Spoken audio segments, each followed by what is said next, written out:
I'm BullsTV here at the Hall of Fame ceremonies in Springfield, Massachusetts. And we're joined by the former head coach of the Bulls, Doug Collins, who laid the foundation of winning basketball, changing the culture of the Chicago Bulls. And Doug, I know it's a big night, obviously, for the Bulls organization, especially for Jerry Reinsdorf. Give me an idea about your relationship with Jerry. Well, it's a loving relationship, Chuck. I think the world of him. He gave me my first opportunity to coach in the NBA in Chicago, a city that I love. I loved it before I coached, and I grew to love it even more being around the great people in the city and the fan base and just the absolute passion that they have for their sports. But Jerry's someone I can count on. And I don't throw that out there easily. Trust is something that through the years is built by time you spend together. And I said it's interesting. He gave me one of the greatest joys of my life, and being named the Bulls coach. And one of my most painful experiences when he fired me. But it's interesting through the years. We've just become closer and closer and closer. And I think that.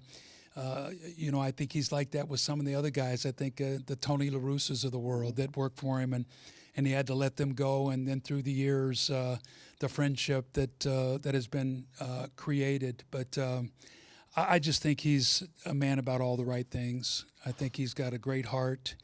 I think he's incredibly loyal, and I think he's the epitome of what a great businessman is you get great people working for you, and then you let them do their jobs, and you treat them well, and they're going to be loyal to you in return. So I think the world of him. You do have a great relationship with him. He speaks very highly of you, Doug.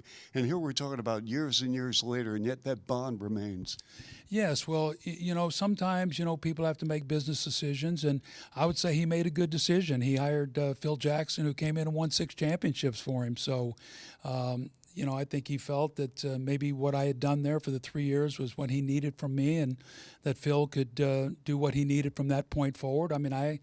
Did it hurt? Of course it did and stuff. But, sometimes in those kind of moments, Chuck, is when you grow the most as a man. And maybe my greatest growth was after that happened in a lot of different ways. And so, we, through the year, I think probably when we really reconnected after that, I was broadcasting a game for TNT, and I was doing a Chicago Bulls game. It's when they were obviously very, very good. I think they were playing the Lakers, and Jerry came over to the scores table where I was working, and he tapped me on the shoulder, and he looked at me and he says, "I have something for you." And so I said, "Thank you," and I shook his hand, and I didn't know what it was. But it was, he had made me a championship watch. And he had written me a letter thanking me for all that I'd done to help them achieve the championship. And I don't have a ring, and I've never been a champion, but I have 6 championship watches from 6 handwritten letters from Jerry Reinsdorf that let me know that as long as Scotty and Michael were playing, that I'd always be part of what was going on there. That's amazing, Doug. What does that mean to you, and what's that mean to your heart? Well, Chuck, I've always said, if I were to write a book, which I won't because, I'm not one to sling dirt and do all that kind of stuff. If I ever write a book, it would be always a winner but never a champion. And I've never, I've been so close to championships.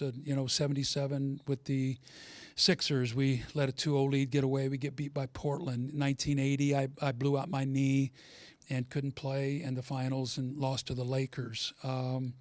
A situation with the 72 Olympics where it looked like we had a gold medal and it was snatched away, and, coaching the Bulls and getting close, and then, them winning 6 championships. So I just think that, through it all, I hope that I've been representative of really what Jerry's always wanted, and, people who give their best and do their best. And so he really taught me a lot as a young man. Doug, thanks so much. Thank you, Chuck. All right, tonight belonging certainly to Jerry Reinsdorf, the chairman of the Chicago Bulls. On a personal note, one day Doug Collins will be in the Hall of Fame as giving back in the media section as a superb NBA and college basketball analyst. This is Chuck Swirsky for BullsTV.